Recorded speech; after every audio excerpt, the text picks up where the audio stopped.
Amin ya rabbal alamin. Segala puji bagi Allah yang Maha Esa atas limpah dan kurnianya dapat dipertemukan kita dan juga bersua pada malam ini sekali lagi dalam Bicara Naratif.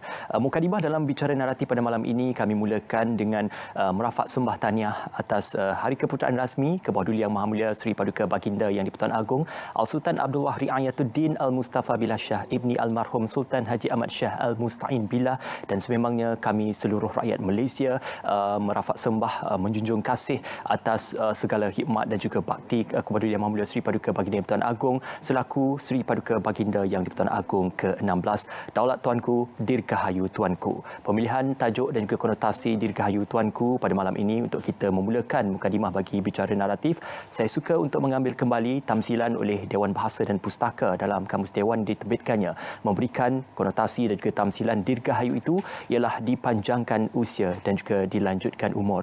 Maka Dirgahayu Tuanku membawa konotasi kepada kita sama-sama mengucapkan kepedulian Maha Mulia Seri Paduka Baginda Yang di-Pertuan Agong Al-Sultan Abdullah Riayatuddin Al-Mustafa Billah Shah Ibni Almarhum Sultan Haji Ahmad Shah Al-Musta'in Billah. Semoga dipanjangkan usia dan semoga terus menerajui kepimpinan negara Malaysia. Baik, alhamdulillah pada malam ini saya amat berbesar hati sekali lagi atas hari yang cukup berbahagia dan juga hari yang cukup istimewa ini untuk kita membawa tamsilan tajuk yang cukup dekat dan juga molek di hati rakyat jelata secara keseluruhannya, iaitu Dirgahayu Tuanku. Bersama saya pada malam ini ialah Profesor Madya Dr. Syam Rahayu Abdul Aziz, pensyarah Undang-Undang Universiti Islam Antarabangsa Malaysia. Assalamualaikum, apa khabar? Prof. Waalaikumsalam warahmatullahi wabarakatuh. Prof, satu hari yang sebenarnya diraikan oleh seluruh rakyat Malaysia atas kita menghargai dan juga kita mengenang kembali kepada institusi Seri Paduka Baginda Yang di-Pertuan Agong. Kali ini di bawah kepimpinan Kepedulian Maha Mulia Seri Paduka Baginda Yang di-Pertuan Agong Al-Sultan Abdullah Riayatuddin Al-Mustafa Billah Shah, kita melihat bagaimana seluruh rakyat sebenarnya amat berbesar hati dengan kepribadian Baginda Tuanku dan juga bagaimana Baginda Tuanku merupakan seorang raja yang berjiwa rakyat. Jadi secara mukadimah asalnya itu, sebelum kita menelusuri kepada kepribadian dan juga sejarah perjalanan Baginda Tuanku, kita melihat institusi Seri Paduka Baginda Yang di-Pertuan Agong itu dimaktubkan di bawah Perlembagaan Persekutuan. Perjawatannya itu dipilih oleh Majlis Raja Raja dan penggilirannya itu dilakukan 5 tahun sekali. Mungkin secara asas perkara ini dikongsikan oleh Prof sendiri. Okey, terima kasih Ismail. Assalamualaikum warahmatullahi wabarakatuh dan salam sejahtera untuk semua penonton ya. Ya, hari ini adalah hari yang sangat bermakna untuk kita kerana ini adalah hari pertama mungkin keputeraan yang menyambut keputeraan rasmi pada bawah Duli Yang Maha Mulia Seri Paduka Baginda Yang di-Pertuan Agong sebagai ketua utama bagi negara kita ya.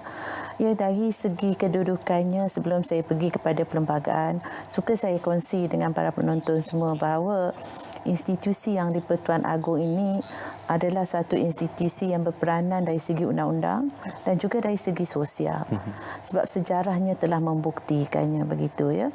Dan juga satu gambaran ringkas tentang kewujudan institusi Yang di-Pertuan Agong ini ialah ia adalah sempena kita membentuk sebuah negara persekutuan pada tahun 1957. Apabila difikirkan untuk adanya ketua utama bagi negara yang mula-mulanya dicadangkan nama sebagai Yang Tuan Besar, Yang di-Pertuan Besar.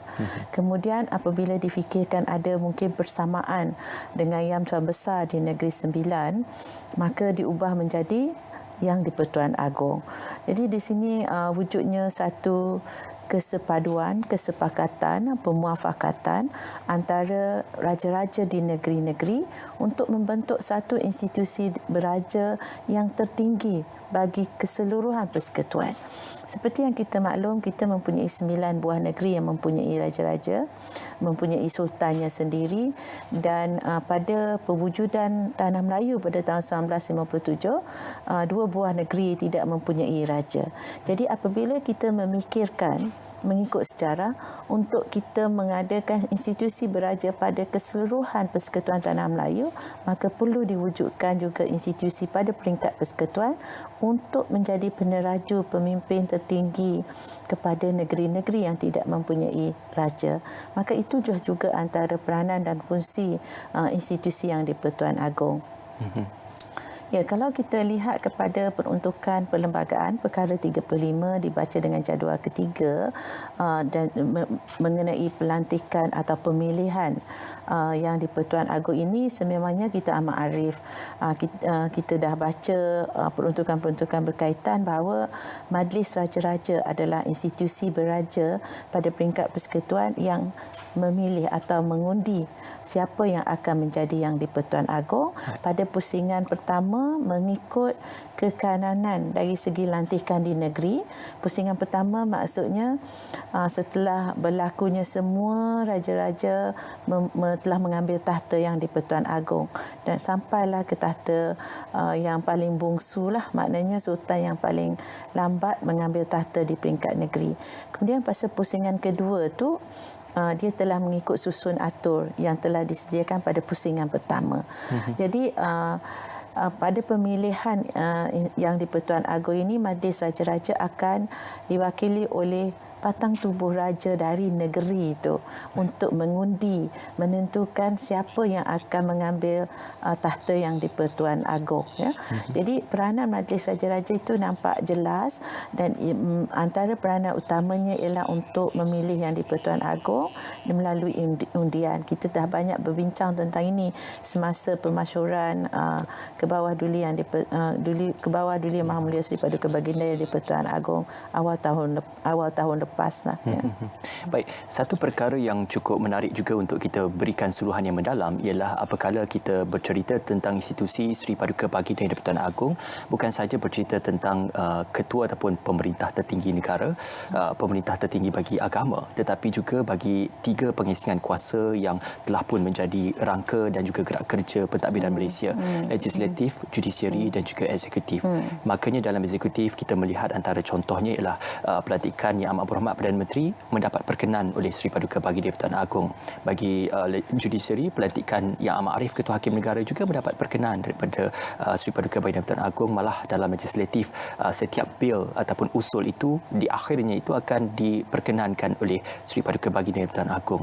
Jadi bagaimana Prof melihat ini satu perkara fungsi dan juga peranan Seri Paduka Baginda Pertuan Agong melengkapi ketiga-tiga institusi pengasingan kuasa yang kita amalkan? Okey, kalau kita lihat dalam konteks pentadbiran negara, begitulah adanya. Tepat apa yang Ismail sebutkan tadi itu adalah tepat. Cuma ada beberapa perubahan lah dalam perundangan itu yang mungkin kita akan kupas selepas ini.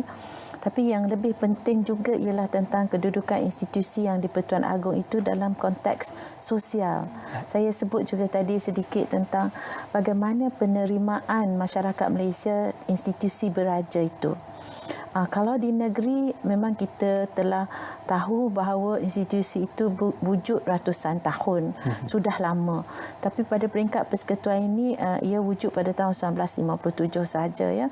Jadi apa yang kita angkat dalam perlembagaan, kita masyhurkan dalam perlembagaan institusi yang di Pertuan Agong ini ialah bagi yang seperti yang saya sebut tadi untuk perjalanan negara, pentadbiran negara dan pemerintahan negara.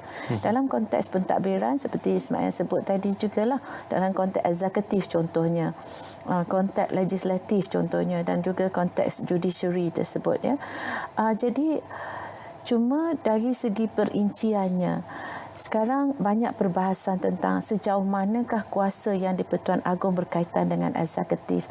Yang jelas sekarang tidak ada yang boleh persoalkan lagi dan ianya telah diputuskan oleh mahkamah pada peringkat negeri dan boleh dipakai pada peringkat persekutuan ialah tentang peranan yang di Pertuan Agong berkaitan dengan pelantikan Perdana Menteri.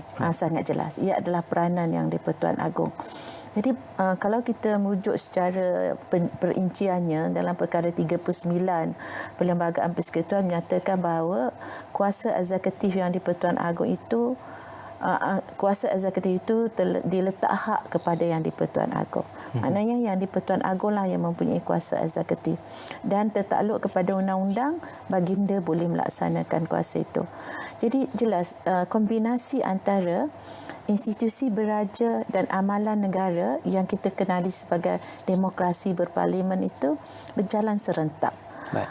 Apabila yang di Pertuan Agong ada kuasa sebagai raja dan juga telah juga menyulami tentang aspek-aspek pentadbiran melalui pengasingan kuasa dalam sistem demokrasi berparlimen. Baik, kalau kita melihatkan kepada pemilihan dan juga pelantikan Kepada Duli Yang Maha Mulia Seri Paduka Baginda Pertuan Agong mungkin berbeza berbanding dengan pemilihan Duli Yang Maha Mulia Raja-Raja Melayu di negeri-negeri Melayu. Kerana kalau boleh kita melihat walaupun ia berbeza tetapi yang samanya adalah untuk kita bagaimana unsur-unsur keperluan seperti dalam undian yang diwakili oleh Majlis Raja-Raja mesti terdiri daripada Raja-Raja Melayu yang sah. Tidak boleh diwakili oleh walaupun pemangku raja itu sendiri. Dan yang kedua adalah setiap pemilihan ataupun calon Seri Paduka Baginda Pertuan Agong mestilah terdiri daripada Raja-Raja Melayu yang sah di 9 negeri-negeri Melayu tersebut. Jadi adakah perkara ini membawa gambaran sebenarnya tentang pemilihan yang berunsurkan demokrasi, adil dan telus dalam kita memilih seorang ketua ataupun pemimpin tertinggi negara? Kalau kita melihat pemilihan ataupun pengundian yang di Pertuan Agong itu dalam menggunakan kacamata demokrasi, sememangnya ia adalah sebahagiannya adalah demokrasi. Maknanya raja-raja itu mempunyai hak untuk bersuara dalam pelantikan salah seorang daripada baginda sultan untuk diangkat menjadi yang di Pertuan Agong atau pemerintah tertinggi ataupun ketua negara, ya. Jadi ini dalam proses itu adanya proses demokrasi. Kalau kita melihat dari kacamata demokrasi lah. Tapi saya nampak ada juga walaupun diletakkan dalam Perlembagaan Perkara 38 itu memilih atau mengundi yang di Pertuan Agong, tetapi dalam perjalanan itu mestilah ada juga keserasian ataupun bukan semata-mata demokrasi. Maknanya raja-raja akan menentukan memilih tentang kelayakan dan juga kebolehan seseorang raja itu pada pandangan baginda semua untuk dipilih dan dilantik sebagai yang di Pertuan Agong.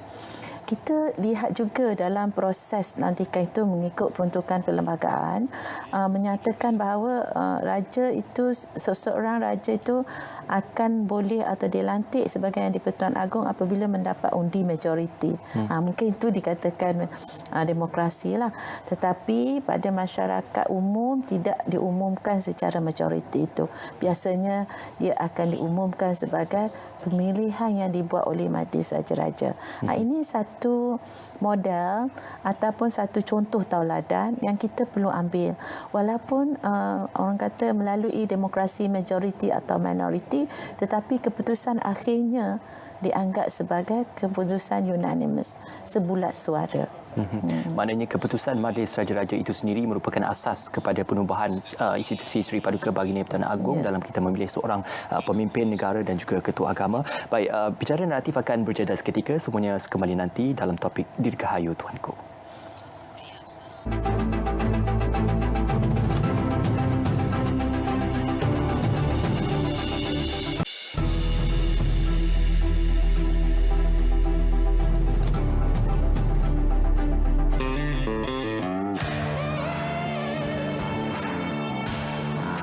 Saya nak mengumumkan satu berita yang agak melegakan kepada anda semua.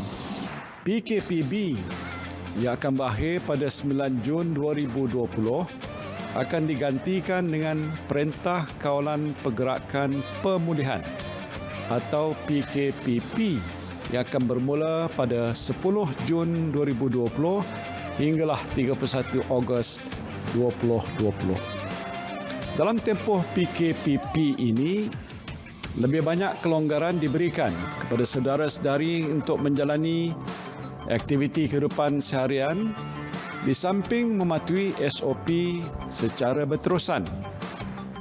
Mulai 10 Jun 2020, perjalanan rentas negeri akan dibenarkan kecuali di kawasan yang diisytiharkan Perintah Kawalan Pergerakan Diperketatkan atau PKPD. Jadi bagi mereka yang ingin menziarahi ibu bapa yang tinggal berjauhan di negeri lain, bolehlah berbuat demikian. Alhamdulillah.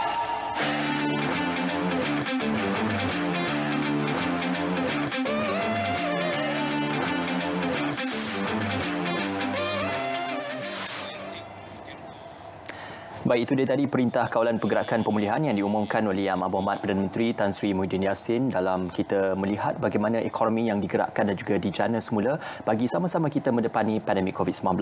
Masih lagi bercerita tentang konotasi tajuk yang cukup kita kata memberikan suluhan yang mendalam tentang peranan Kebaudulian Yang Mulia Seri Paduka Baginda Tuan Agong pada malam ini, iaitu Dirgahayu Tuanku bersempena dengan Hari Keputeraan Rasmi Kebaudulian Yang Mulia Seri Paduka Baginda Yang Tuan Agong. Baik, masih lagi bersama dengan Profesor Madya Dr. Syamrahyuh Abdul Aziz.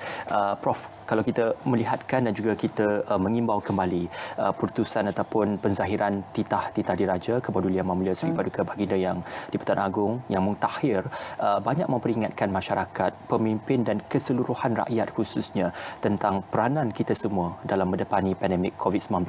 Ketegasan Baginda Tuanku dalam memperingatkan pertamanya adalah kita bersatu hati, bersatu padu dan juga sentiasa menurut sebarang perintah dan juga arahan oleh pihak kerajaan. Dan ini dizahirkan dalam melihat bagaimana ketegasan Baginda Tuanku yang terkini dalam penzahiran titah dirajanya menceritakan dan juga memberi penghargaan kepada petugas-petugas barisan hadapan. Jadi dalam hal ini kita juga melihat peranan Seri Paduka Baginda Tuan Agong bukan sahaja kepada figura ataupun institusi itu sendiri, tetapi penzahiran titah diraja itu juga membawa impak dan juga dampak yang cukup besar terhadap penghidupan rakyat secara keseluruhannya. Ya, benar. Itulah sebenarnya kepentingan kewujudan institusi ini. Institusi yang di-Pertuan Agong ini, ia bukan semata-mata satu institusi kerana ia adalah yang dipilih melalui demokrasi. Sebab itu bukanlah institusi ini bukanlah suatu institusi yang dipilih melalui pilihan raya. Oleh itu, seperti yang kita maklum bahawa institusi beraja ini hendaklah berada di atas ruang politik, di atas pagar politik atau di luar pagar politik. Is above political market. Dia tidak patut terjerumus dalam permainan-permainan politik.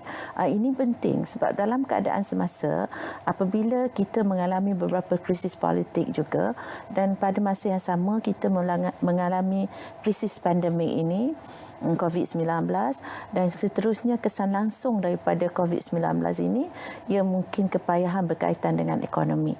Jadi di sini pada saya nampak institusi yang di-Pertuan Agong ini memainkan peranan. Dalam titah-titah baginda yang dizahirkan, pertamanya tentang perpaduan. Ya, biasanya macam hari ini pula kita mendengar juga dan membaca titah Tuanku yang disampaikan melalui Datuk Pengelola Istana bahawa Tuanku mengajak semua rakyat Malaysia untuk bersatu padu. Sebab ini adalah perpaduan ini seperti yang kita maklum, ia adalah satu tanggungjawab kita sebagai masyarakat untuk sentiasa bertindak dalam konteks dengan cara perpaduan ini. Sebab perpaduan itu sajalah boleh menjamin kesatuan kita dalam mengenai apa juga masalah dalam negara ataupun ancaman dari luar negara pun perpaduanlah yang akan menjadi satu benteng yang sangat kukuh untuk kita. Dan pada saya di sini ini menampakkan bahawa institusi yang di-Pertuan Agong itu adalah institusi yang bukan sahaja simbol tetapi menjadi juga pelaksana atau pemangkin kepada perpaduan seluruh rakyat yang pelbagai etnik, pelbagai fahaman politik, pelbagai agama.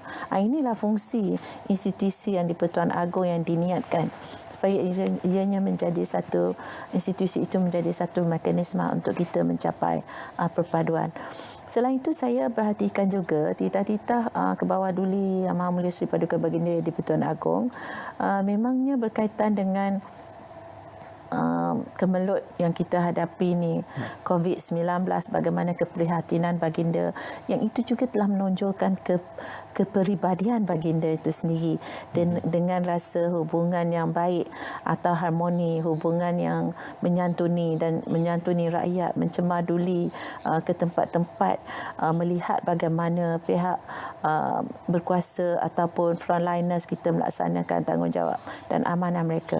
Ini yang sebenarnya menjadi kekuatan kepada rakyat juga. Saya fikir mempunyai seorang pemerintah negara yang sebegitu prihatin, ia telah menjadikan rakyat juga bersemangat untuk menangani cabaran-cabaran yang sedang dihadapi oleh negara. Jadi kestabilan institusi itu, kemakmuran negara ini adalah berkait rapat. Yang mana yang di-Pertuan Agong, institusi yang di-Pertuan Agong dalam menangani hal-hal berkaitan dengan perpaduan dan kemajuan ekonomi dan juga kesihatan awam ini, baginda sememangnya menonjolkan kepribadian yang tinggi, menonjolkan keprihatinan yang tidak berbelah bagi. Baik, sudah semestinya sebelum kita melanjutkan perbincangan kita kepada kepribadian baginda tuanku, saya suka untuk menyentuh dan juga melihat bidang tugas dan juga tanggungjawab serta kita kata keperluan dalam menunaikan tanggungjawab sebagai Sri Paduka Baginda Pertuan Agong. Kalau boleh kita lihat, bukan sekadar untuk pentadbiran ataupun ketua negara semata-mata, tetapi meliputi pelbagai bidang dan juga cakupan bidang yang meluas. Pertamanya kita melihat Sri Paduka Baginda Pertuan Agong juga merupakan pemerintah tertinggi Angkatan Tentera dalam melindungi keselamatan dan juga pertahanan negara. Keduanya merupakan ketua tertinggi dalam pentadbiran agama dalam sebarang bentuk permasalahan dan juga isu-isu berkaitan dengan agama, fatwa dan sebagainya. Yang ketiganya tentang isu-isu undang-undang, yang mana walaupun keputusan oleh Yang Arif Ketua Hakim atau Yang Arif Hakim Mahkamah Tinggi dan sebagainya, tetapi di akhirnya itu keputusan legislatif itu boleh diterjemahkan melalui pengampunan diraja untuk diterjemahkan kepada para pesalah ataupun bantuan. Jadi ini satu contoh yang kita gambarkan bahawasanya keperluan bidang tugas itu bukan hanya satu semata-mata, tetapi kepelbagaiannya itu yang perlu untuk dipikul di pundak Kebaudulian Yang Mulia Sri Paduka Baginda Pertuan Agong.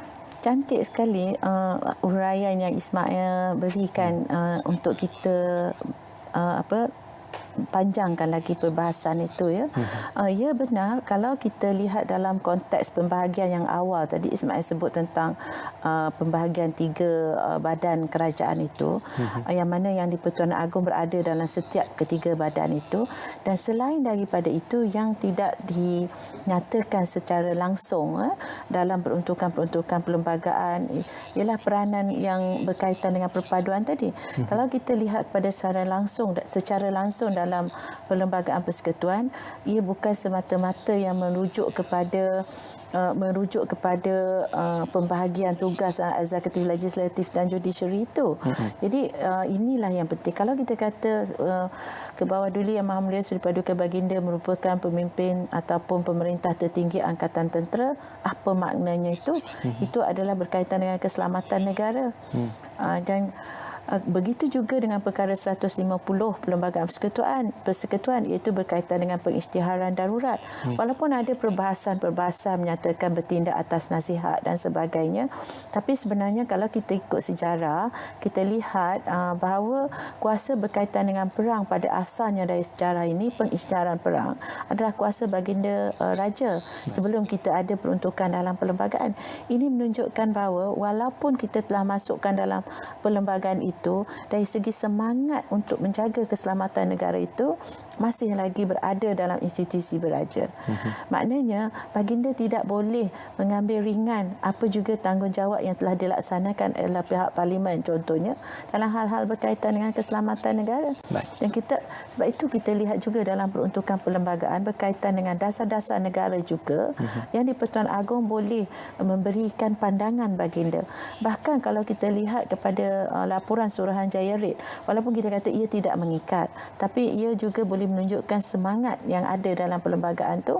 Apakah yang dimaksudkan raja berperlembagaan? Baginda juga boleh menyampaikan pandangan baginda kepada Perdana Menteri. Sebab itu saya kata raja-raja ini mereka baginda semua bukan boneka. Baginda semua bukan hanya meletakkan tanda tangan apabila diminta untuk berbuat demikian. Baginda juga mempunyai peranan yang perlu dimainkan, dan ianya berada dalam perlembagaan itu sendiri atau ia berada dalam institusi beraja itu sendiri. Yang ini kita namakan prerogatif raja-raja. Jadi ini penting untuk kita faham secara mendalam. Jangan kita baca perlembagaan dengan secara harfiah dan literalnya. Sebab perlembagaan itu mempunyai ruh, mempunyai perkara-perkara yang tidak bertulis, mempunyai perkara-perkara yang sudah tertanam dalam tanah air kita ini. Tamsilan perlembagaan persekutuan itu lebih luas daripada setiap aksara yang ditetapkan ataupun dimuktamadkan dalam buku perlembagaan persekutuan itu sendiri. Baik, sekali lagi sebenarnya atas peranan dan juga tanggungjawab itu menjunjung kasih kepada Yang Maha Mulia Sri Paduka Baginda Tuanku atas keprihatinan, tanggungjawab dan juga komitmen dalam menjayakan dan juga memastikan agar setiap rakyat Malaysia hidup dengan aman dan juga penuh dengan perpaduan. Kita akan berjeda seketika, sekembalinya nanti dalam Bicara Naratif.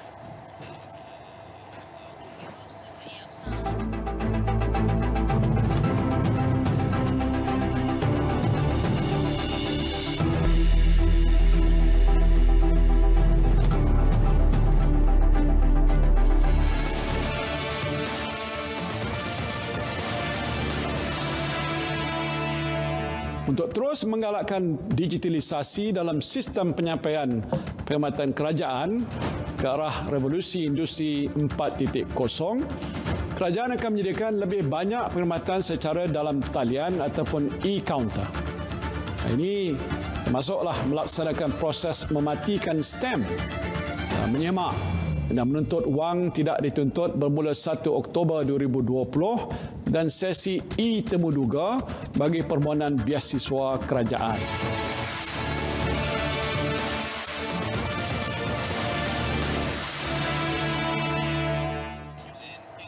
Baiklah, sekali lagi bicara naratif khas pada malam ini bersempena dengan Hari Keputeraan Rasmi Kebahagiaan Yang Maha Mulia Sri Paduka Baginda Yang di-Pertuan Agong Al-Sultan Abdul Wahri Ayatuddin Al-Mustafa Billah Shah Ibni Almarhum Sultan Haji Ahmad Shah Al-Musta'in Billah Sri Paduka Baginda Yang di-Pertuan Agong ke-16. Baik, Prof, tadi kita sudah pun bercerita tentang bidang tugas, tanggungjawab dan juga bagaimana Sri Paduka Baginda Yang di-Pertuan Agong dalam melaksanakan setiap perkara juga peruntukan dalam perlembagaan persekutuan. Tetapi fungsi dan juga peranan Sri Paduka Baginda Yang di-Pertuan Agong ini bergerak secara dinamik. Apabila kita melihat bukan hanya kepada apa yang tertakluk dan juga termaktub di bawah perlembagaan persekutuan, tetapi juga memerlukan budi bicara, ketekunan, kebijaksanaan dan juga bagaimana Sri Paduka Baginda Yang di-Pertuan Agong dalam menamsilkan sesuatu peristiwa dan juga perkara yang segala-galanya adalah manfaat kepada rakyat secara keseluruhannya. Dalam hal ini, bagaimana kerangka yang diperuntukkan di bawah bidang tugas dan juga situasi semasa itu memungkinkan untuk institusi Sri Paduka Baginda Yang di-Pertuan Agong itu digerakkan melalui kepribadian dan juga kebijaksanaan Baginda Tuanku sendiri? Pertama, ada dua benda yang Ismail ketengahkan tadi. Pertama, dari segi kedinamikan. Dinamiknya institusi beraja. Saya suka menyebut di sini bahawa kalau dahulu kita melihat institusi beraja ini sebagai satu institusi beraja yang mutlak, maknanya apa yang dimahukan raja itu adalah suatu kehendak yang tidak boleh disanggah oleh dan tidak boleh dibahas oleh mana-mana orang. Jadi kedinamikannya ialah, saya selalu menyebut bahawa apabila institusi beraja kita bertukar daripada raja yang mutlak menjadi kepada raja berperlembagaan, ini adalah satu pengorbanan yang sangat besar. Kerana apa? Kerana kuasa yang ada pada raja itu berkaitan dengan membuat undang-undang. Contohnya, itu adalah dimiliki oleh institusi beraja pada masa dahulu. Dan sekarang ini, apabila diisytiharkan pada tahun 1948, kita telah bertukar menjadi institusi raja berperlembagaan. Maka apa yang ada dalam perlembagaan itu adalah suatu yang perlu ditaati oleh raja juga. Sebab itu kita kata keluhuran perlembagaan sebagainya, ya. Ini ditaati oleh institusi beraja itu juga. Dan ini adalah sesuatu yang tidak mudah untuk suatu institusi itu menyerahkan kuasanya. Contohlah, saya selalu bercakap dalam bahasa mudah untuk difahami. Kalau kita ada 10 hektar tanah lah contohnya, ya. Ini raja-raja ibaratnya mempunyai sebuah negeri. Kita diminta untuk menyerahkan 9 hektar itu kepada orang lain yang kita tidak tahu adakah beliau orang lain yang menerima tanah itu akan menjaga. Dan ini juga pada saya kiasan yang saya boleh kongsi dengan para penonton, bahawa institusi beraja di peringkat negeri itu telah berkongsi sekarang ni kita tahu bahawa bidang kuasa bagi negeri yang dimiliki oleh raja itu Islam dan adat resam Melayu dan beberapa perkara tentang tanah, hutan dan air. Ya, ini agak orang kata memang sememangnya besar pengorbanan institusi beraja itu dalam pembentukan sebuah negara persekutuan. Jadi sebab itulah kewujudan institusi beraja di peringkat persekutuan itu diangkat dalam perlembagaan dan dianggap sebagai satu institusi yang penting. Ya, dan di sini juga kedinamikan itu kita lihat, saya sebut juga dalam beberapa occasion, ya, beberapa tempat wacanan saya, bahawa kalau dulu ada dua istilah dalam hal berkaitan kewarganegaraan. Pertama, kita gunakan istilah kerakyatan atau nationality, dan keduanya ialah citizenship atau kewarganegaraan. Saya baca dokumen-dokumen sejarah apabila wakil raja-raja Melayu menyatakan bahawa kita tidak menggunakan istilah kerakyatan lagi. Dan kalau dahulu maknanya rakyat raja. Hendak menjadi rakyat raja dahulu baru menjadi warga negara.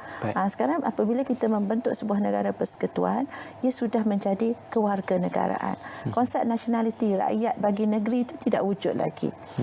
Jadi di sinilah saya nampak dua pengorbanan yang sangat besar bagi institusi beraja. Menjadi raja berperlembagaan, membentuk negara persekutuan, tiga lah dalam konsep nationality dan citizenship. Ini pengorbanan yang dibuat oleh institusi beraja. Jadi kita perlu hayati bahawa kedinamikan itu. Jadi perubahan-perubahan ini berlaku kerana kesediaan institusi beraja untuk berubah, melihat kepada keadaan-keadaan yang berlaku dalam negara dan keperluan-keperluannya. Sebab demokrasi contohnya tak ada dulu. Dia tak ada istilah demokrasi berparlimen itu di negara kita. Ia tidak akan berlaku kalau tidak dipersetujui oleh raja-raja. Jadi inilah yang saya fikir pengorbanan yang besar oleh institusi raja dalam pembentukan negara. Jadi dalam konteks ini, kenapa orang kata kelangsungan institusi beraja itu boleh berlaku kerana kedinamikan itu. Yang keduanya mungkin dari segi kewibawaan institusi itu yang membolehkan institusi bertindak dengan dinamik kewibawaan. Maknanya tidak gentar dengan apa perubahan. Ini kerana kepribadian raja-raja itu bukan saja boleh menerima perubahan, tapi boleh melakukan apa yang telah berubah itu. Contoh, bertindak mengikut perlembagaan. Walaupun ia mungkin bukan suatu perkara yang baru, tetapi telah cuba dilakukan oleh institusi beraja itu dengan kefahaman yang mendalam tentang undang-undang berkaitan perlembagaan.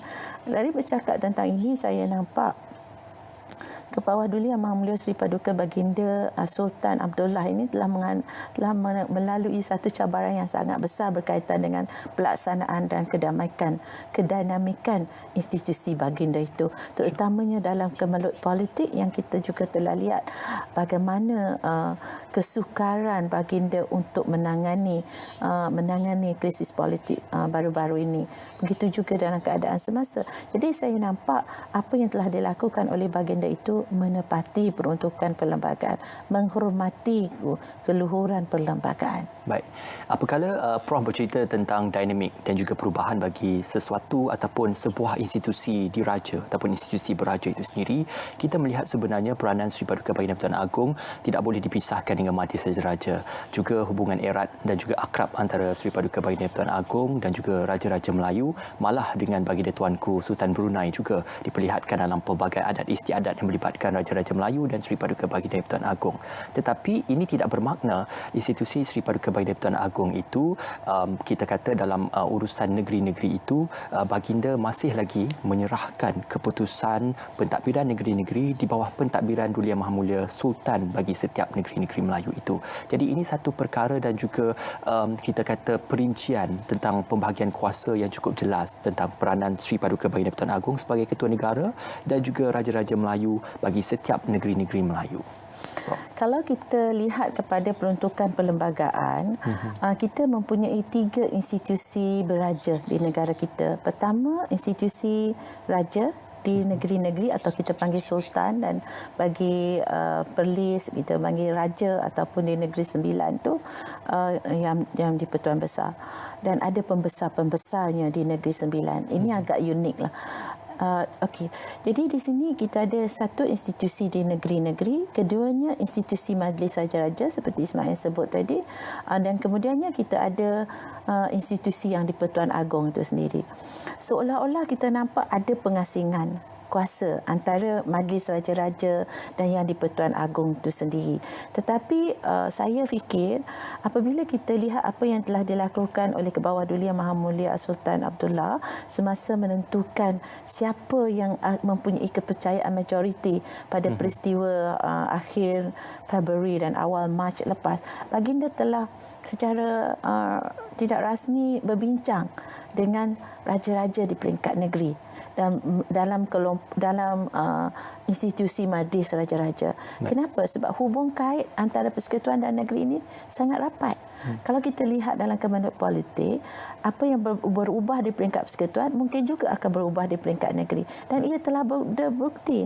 Jadi kebijaksanaan dan kewibawaan Kebawah Duli untuk membawa Majlis Raja-Raja secara bersama dalam apa juga perbincangan di peringkat persekutuan adalah satu yang sangat perlu dilakukan dan sangat yang dipuji, dan kita semua menjunjung kasih atas tindakan kebijaksanaan Tuanku itu supaya semua raja-raja bertindak secara muafakat dan memahami kesan-kesan daripada persekutuan yang akan mungkin tersebar juga di peringkat negeri.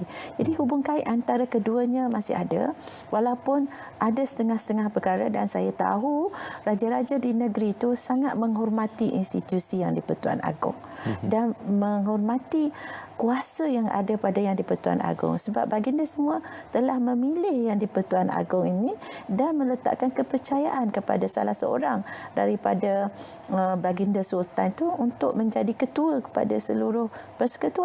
Jadi di sini hubung kaitnya sangat rapat, hubungan antara sultan-sultan di negeri. Jadi tadi Ismail dah sebut juga tentang Sultan Brunei. Sangat menarik dalam alam Melayu ini apabila kesultanan ini berasal dari satu rumpun yang lebih sama, ya. Jadi rumpun Melayu ini mempunyai sistem kesultanannya yang serupa, dan hubungan antara bukan hanya kerana negara dengan antara negara dengan negara, tetapi hubungan kekeluargaan tentang institusi beraja atau keluarga diraja itu sangat rapat. Baik, satu perkongsian cukup kolektif juga. Mungkin kita akan lanjutkan lagi perbualan dan juga perbincangan kita semuanya dalam Bicara Naratif pada malam ini.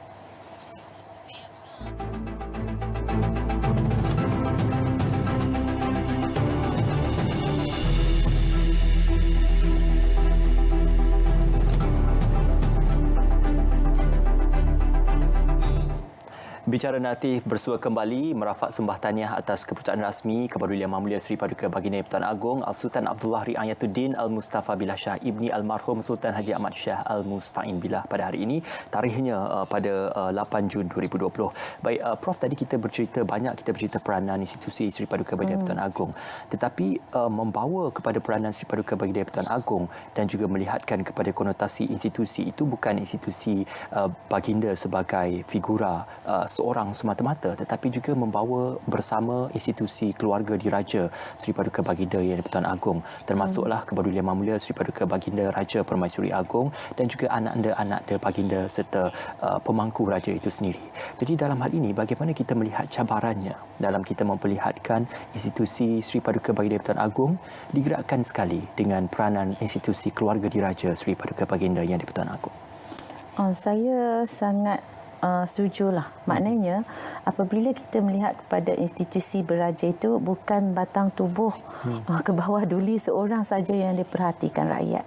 Sudah tentu contohnya kepada peranan yang dimainkan oleh Kebawah Duli Raja Permaisuri juga sangat-sangat ditunggukan oleh rakyat. Walaupun kalau kita lihat dari segi amalannya ialah kita tidaklah mempunyai peruntukan yang sangat jelas dalam peruntukan tentang peranan baginda.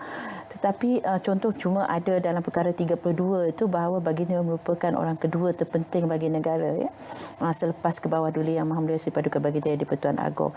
Dan peranan yang baginda mainkan untuk untuk menyantuni rakyat ini juga akan mempengaruhi saya sebagai warga negara, sebagai rakyat, akan mempengaruhi ketaatsetiaan itu kepada kita, tindakan yang diambil oleh Kebawah-Duli Yang Maha Mulia Seri Paduka Baginda di-Pertuan Agong. Maknanya pasangan Kebawah-Duli ini memang diperhatikan oleh rakyat. Dan tidak kurang penting juga para pewaris. Maknanya para pewaris institusi yang di-Pertuan Agong dan juga para pewaris raja di peringkat negeri juga menjadi perhatian rakyat. Dan saya fikir ini adalah suatu yang sangat penting untuk institusi beraja itu sendiri memastikan bahawa rakyat ataupun menyedari bahawa rakyat memerhati keseluruhan institusi beraja termasuk kerabat diraja itu sendiri. Dan perhatian rakyat itu akan juga boleh mempengaruhi bagaimana rakyat melihat kepada institusi itu. Jadi keseluruhan keluarga diraja juga memainkan peranan penting untuk kita sebagai rakyat melihat bagaimana kewibawaan institusi itu. Ya. Jadi ini antara cabaran-cabaran dalam keadaan semasa lah. Dari itu saya percaya apa yang dilakukan oleh institusi beraja itu akan juga memastikan pengukuhan dan kekukuhan institusi beraja itu pada masa-masa akan datang. Suka saya juga menyebut tentang cabaran kepada institusi lah. Mungkin Ismail pun berbincang tentang ini, tentang cabaran ini dalam konteks perlembagaan lah ya. Saya nampak ada juga cabaran dari segi perlembagaan ini, terutamanya berkaitan dengan pindaan-pindaan yang melibatkan institusi beraja. Saya bimbang sekiranya pindaan-pindaan itu berlaku dan akan mengurangkan setengah-setengah kuasa yang telah dipersetujui pada masa kita mencapai kemerdekaan. Ini juga termasuk dalam pengorbanan dan cabaran kepada institusi beraja itu sendiri. Dan hendaklah kita lihat sejarah negara kita dengan pindaan-pindaan yang melibatkan institusi beraja. Contoh yang paling jelas ialah berkaitan dengan mahu besar raja-raja setelah undang-undang itu diluluskan. Itu juga memainkan, pindaan-pindaan itu telah juga mempengaruhi kedudukan institusi beraja sebenarnya. Baik Prof, secara kesimpulannya dalam prinsip rukun negara, kesetiaan kepada raja dan juga negara yang disebutkan itu, apakala kita melihat evolusi bagi sejarah kesultanan sehinggalah kepada institusi Seri Paduka Baginda Pertuan Agong, adakah konsep kesetiaan itu masih lagi sama dan juga masih lagi serupa dengan apa yang kita amalkan seperti sebelum ini sehingga dibawa kepada dengan konsep raja perlembagaan yang kita miliki sekarang? Cantik apabila kita melihat rukun negara, memangnya itu adalah satu intipati, sebahagian daripada intipati yang ada dalam perlembagaan. Dan saya juga sering membawa persoalan kepada penonton kita, ya, kenapa digabungkan institusi kesetiaan kepada raja dan negara. Pertama, saya percaya bahawa kesetiaan itu tidak patut berubah sebab kita memilih institusi itu kerana ia telah lama memberi sumbangan dan juga ia telah lama menunjukkan kelangsungan negara ini atau kelangsungan kedaulatan kita ini kerana wujudnya institusi beraja itu sendiri. Maka raja itu digabungkan dengan negara. Dan kita nampak bagaimana hubungan yang sangat akrab, nak kata akrab, dia kata lebih daripada itulah. Maknanya hubungan yang begitu simbiotik antara dan romantis lah. Saya kata antara raja dan negara yang tidak boleh dipisahkan. Ya, jadi kedudukan institusi beraja dan juga negara ini adalah sesuatu yang sangat nyata dalam perlembagaan dan juga dalam rukun negara itu. Jadi apabila digabungkan keduanya itu, maka tidak akan wujud negara tanpa raja, dan raja juga ada. Raja juga akan sentiasa wujud sekiranya ada negara. Dirgahayu tuanku, mungkin kita boleh konotasikan juga, kita sinonimkan konsep dengan raja berjiwa rakyat. Makanya setiap doa yang dipohon dan juga setiap doa yang dipanjangkan kepada ilahi adalah untuk kita memperlihatkan bagi supaya Allah Subhanahu Wa Taala memanjangkan usia Kebawah-Duli Yang Maha Mulia Seri Paduka Baginda Pertuanku, dikonotasikan juga dengan jiwa seorang raja itu untuk berbakti dan juga untuk memberikan yang terbaik buat rakyatnya. Pandangan Prof sendiri. Ya, betul. Hubungan harmoni antara raja dengan rakyat dari dulu sehingga kini. Maka rakyat itu kekal taat setianya kepada raja.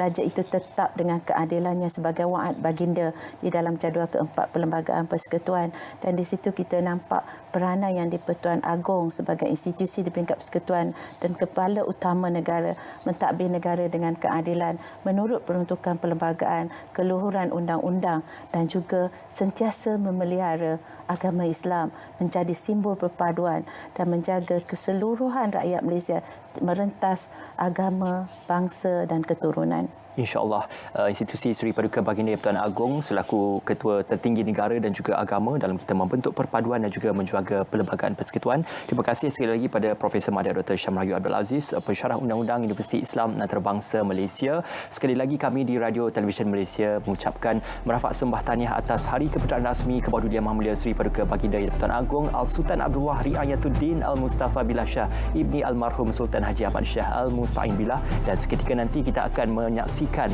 satu lagi rancangan khas iaitu konsert Dirgahayu Tuanku yang dibawakan secara langsung dari Sarawak. Semuanya di RTM yang terbaik kami bawakan bersama dengan anda bersempena dengan Hari Keputeraan Rasmi Kebaudulian Maha Mulia Seri Paduka Baginda Yang di-Pertuan Agong Dirgahayu Tuanku, Daulat Tuanku.